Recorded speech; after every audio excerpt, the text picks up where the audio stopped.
So my name is Atul Deodhar. I'm a rheumatologist in Portland, Oregon Health and Science University. And I'm here at the ACR meeting in 2018 in Chicago, and this is Rheumnow. And I saw today two abstracts, both presented by fellows, and both are related to the non-steroidal anti-inflammatory use and their effect in ankylosing spondylitis patients. And I like them mainly because both are presented by fellows, and both actually have a potential of finding newer ideas about what non-steroidal anti-inflammatory drugs do in patients with ankylosing spondylitis. So the first one was by Jean Liu. Jean Liu actually trained with us in Portland. Now she's a fellow at University of Washington. And she was looking at the hypertension in patients with ankylosing spondylitis. And the reason why she was looking at that is because patients with ankylosing spondylitis have increased risk of cardiovascular disease. And the question is it related to the non-steroidal anti-inflammatory drugs or something else? And she looked at it by looking at the data from SOAS database. This is a 1,900 patient database longitudinally followed in North America. And these are patients with ankylosing spondylitis. And she was looking at the use of non-steroidals, low dose versus high dose, and the relationship of that with the hypertension.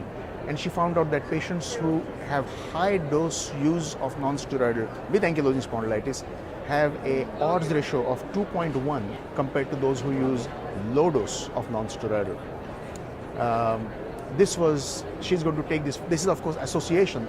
So her next project is going to be looking at incident hypertension, whether taking non-steroidals will cause new onset hypertension.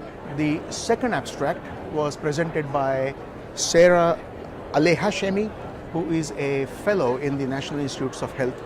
And she was looking at the cancer risk in ankylosing spondylitis in the US Medicare beneficiaries, detection of a chronic non-steroidal anti-inflammatory use signature.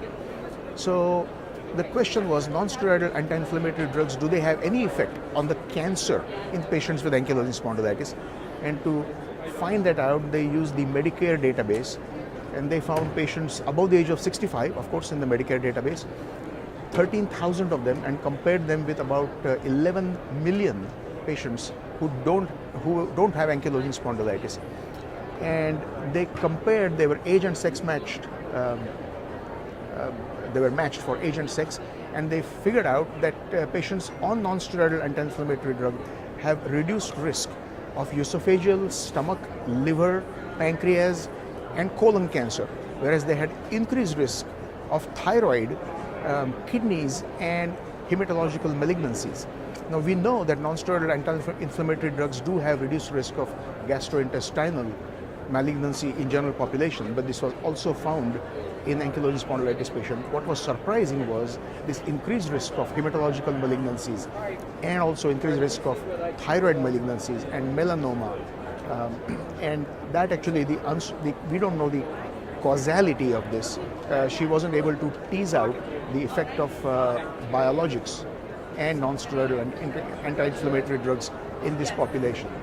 I thought both the abstracts taught us new things about the use of non-steroidal in ankylosing spondylitis patients, and both were presented by fellows.